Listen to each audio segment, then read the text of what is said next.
Hello and welcome to Foreign Affairs Focus. I'm Jonathan Tepperman, Managing Editor. We're very lucky to have with us today Vali Nasr. As many of you know, Vali Nasr wears many hats. He's a prolific author on the Muslim world. He is a professor at Tufts and until recently was a high-level advisor to the U.S. State Department. Vali, I want to start by asking you about Iran. Tensions with Washington seem like they're at an all-time high. Whose fault is this? Well, largely it's the failure of a policy that has been followed since the Bush administration, which is that you can keep escalating sanctions in the hope that you would bring Iranians to the table. The Iranians have not come to the table, and the sanctions have now reached a point where they're no longer sanctions, they're really beginnings of an open conflict with Iran. So you could blame it really on a failed policy and a failed assumption that sanctions, A, can be stable, and B, that sanctions will work. Well, I want to ask you about that latter point. The sanctions, of course, have not worked with Iran in the past, but the administration has been saying this time it's going to be different, both because the sanctions themselves are different and because international cooperation is at a greater level. Tell us, first of all, if the administration is correct in this assessment, are these sanctions qualitatively different from what we've seen before, and B, are they working? Yes, they are qualitatively different because they're really going for the jugular of the government, in other words, source of income. And they really are working to cut Iran out of the oil market long run by ending contracts and encouraging other countries to step in and fill in for the void that Iranian oil will leave. The problem is that they work in terms of applying massive pressure. They're not really working in terms of changing Iran's behavior.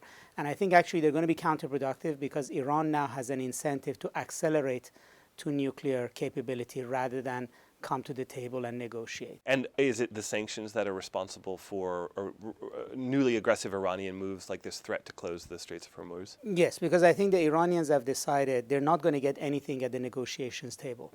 If they come to the table, none of the sanctions are really going to be removed.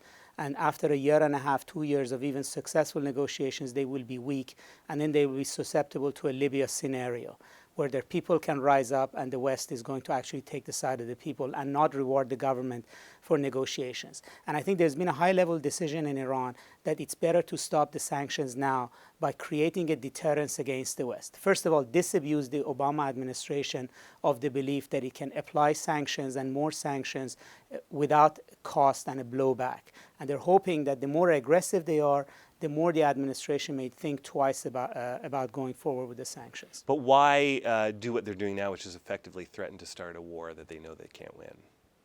Well, they are facing a no-win situation. If they don't do anything, they're going to be put in a big hole with the sanctions. And the U.S. is going to keep adding pressure, and then the regime's survival will come into risk.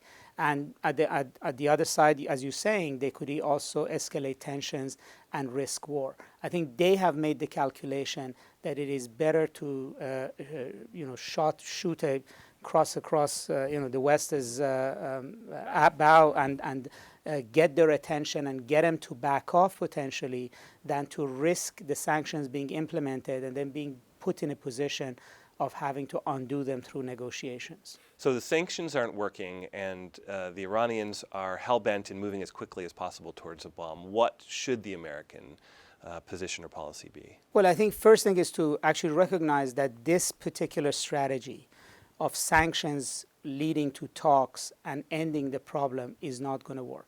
So you either go to war, which I don't think is a good idea, given that Iran is a country of 70, 80 million, where it's located, oil, etc., or you have to get really serious about negotiations. And I don't believe the Obama administration, contrary to common perception, has ever been serious about negotiations. I mean, they sort of threw a opener by writing to the supreme leader and addressing the Iranian people. But other than a 45-minute conversation in Geneva, there was really no effort put into negotiation. We've spent more time getting the Taliban to the table than getting the Iranians to the table. So you would advocate more engagement? I would advocate, doing the job of diplomacy. Diplomacy is tedious, it's difficult, it's fraught with risk, it requires leadership, and is always a danger of it collapsing. but it means continuous engagement. If a door closes, you find another door to go through. But ultimately, there is no substitute for that kind of a grinding work of diplomacy, and that has been largely absent. We've not relied on diplomacy to bring Iranians to the talks. We've relied on pressure to bring them to the talks. And do you think a Democratic president can afford to do this in an election year? Well, that's part of the tragedy, that this whole thing is blowing up in an election year. And it's very clear the Republicans don't want to talk about Afghanistan or about Al-Qaeda because that's the president's strength, having killed Osama bin Laden. They want to talk about Iran because Iran now is seen as a failure of the Obama administration. But this is really a failure of the Bush administration who instituted this policy. The Obama administration merely embraced it. But we have to recognize that this policy is at its end. It doesn't benefit us if the administration keeps saying, no, it's going to work. It's going to work. Just give it a little bit more time, a little bit more pressure, it's going to work. It's not going to work. It actually runs the danger of bringing to the fore the very eventuality the administration was hoping to avoid, which is war. So let me ask you about that eventuality. I know what you think should happen. What do you think is going to happen? Are we going to see a war started by either the United States or Israel in the next 12 months? I think the likelihood of a war is an accidental war. It's a war that comes as a consequence of a gradual escalation around a misunderstanding, around a mishap, because of the heightened tension between two countries that don't have a hotline between them and are deeply suspicious of one another. I don't think the United States would like to start a war.